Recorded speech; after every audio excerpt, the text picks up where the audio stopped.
those lovers out there. It's me, Nitya Kathuria.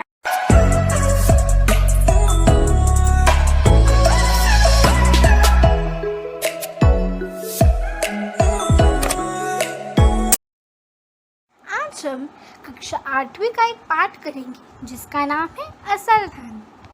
तो चलिए शुरू करते हैं। बहुत दिनों की बात है, ईरान के किसी गांव में एक चरवाहा रहता था। वह बड़ा ही गरीब था। बस दिन में 2 समय रूखी सूखी रोटी मिल जाती थी। पहनने के लिए भेड़ की ऊन से बने फटे पुराने कपड़े थे और रहने के लिए एक छोटी सी झोपड़ी थी जिसकी आधी छत गिर चुकी थी।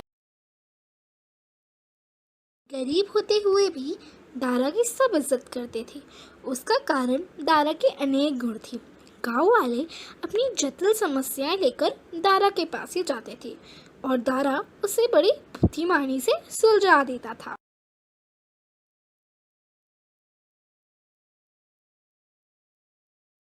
गांव में दारा के बारे में बातें होने लगी।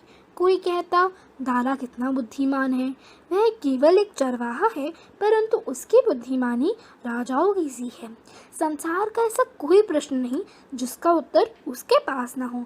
ईरान में ऐसी सूझबूझ रखने वाला और कोई नहीं, ऐसी कोई समस्या नहीं जिसे वह सुलझा ना सके। दारा की बुद्धिमानी की चर्चा ईरान के शाह के कानों तक भी जा पहुंची। उस वक्त शाह के सामने कुछ ऐसी समस्या भी थी जिन्होंने उसे परेशान कर रखा था। उसने दूध बेचकर अपनी समस्या बताई और दारा ने उसे बड़ी सूझबूझ से सुलझा दिया। शाह ने मन में सोचा कि यह दारा कोई साधारण चरवाहा नहीं है।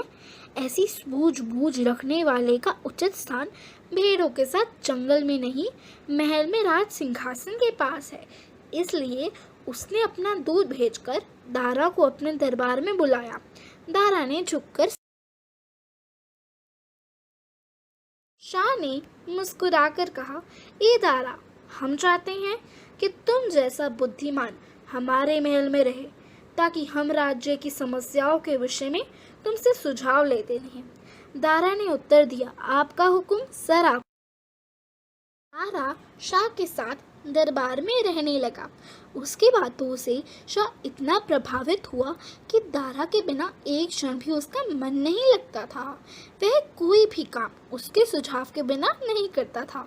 वह हर समय उसे अपने साथ ही रखता और दरबार में उसे राज सिंहासन से बिठाता था। जैसे जैसे शाह के दरबार में दारा का सम्मान बढ़ने लगा, वैसे वैसे दरबारियों के मन में दारा के लिए जलन बढ़ती गई। वह आपस में कुछ इस प्रकार बातें करते, यह चरवाहा सिंहासन के पास बैठता है, शाह ने इसे मुंह चढ़ा रखा है।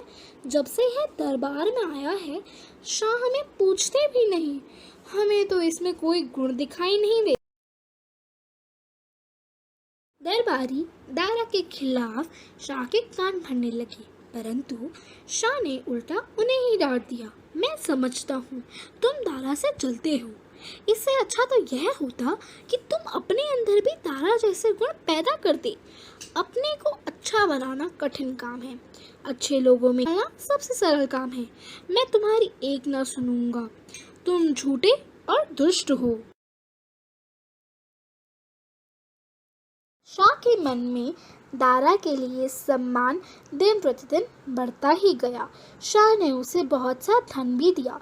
एक दिन शाह ने दारा को बुलाकर कहा, मेरा मन तो नहीं करता परंतु कुछ ऐसी मजबूरी आ पड़ी है कि मुझे तुमसे दूर रहना होगा। दारा के मन को धक्का, दुख और आश्चर्य से पूछा, मेरा दोष क्या है?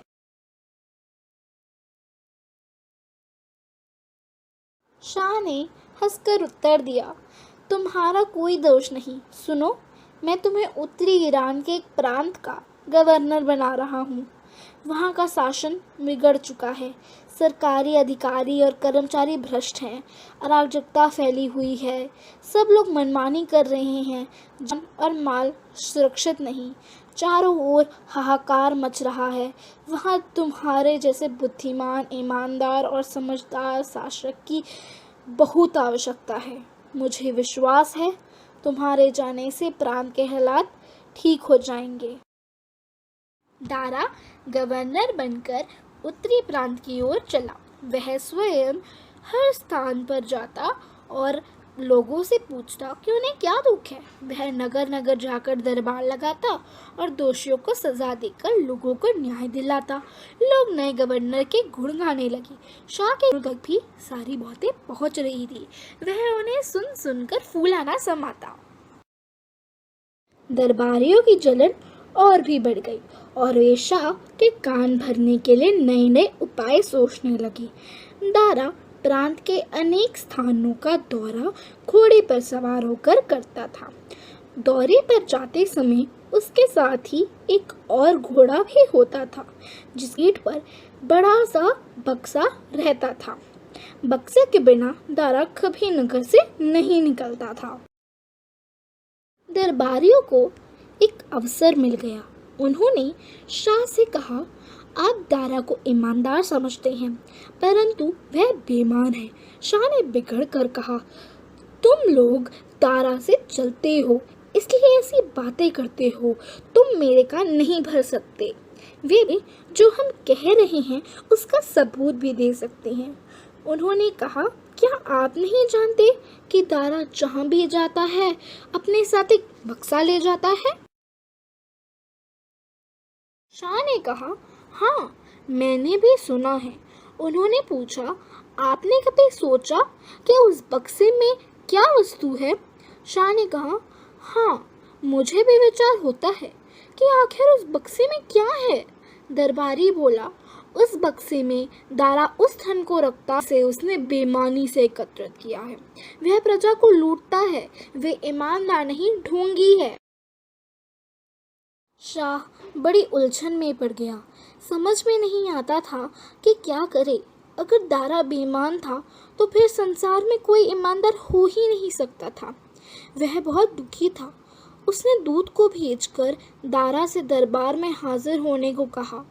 दारा आश्चर्य में पड़ गया। अचानक ही दरबार में हाजिर होने का आदेश उसे अजीब सा लगा।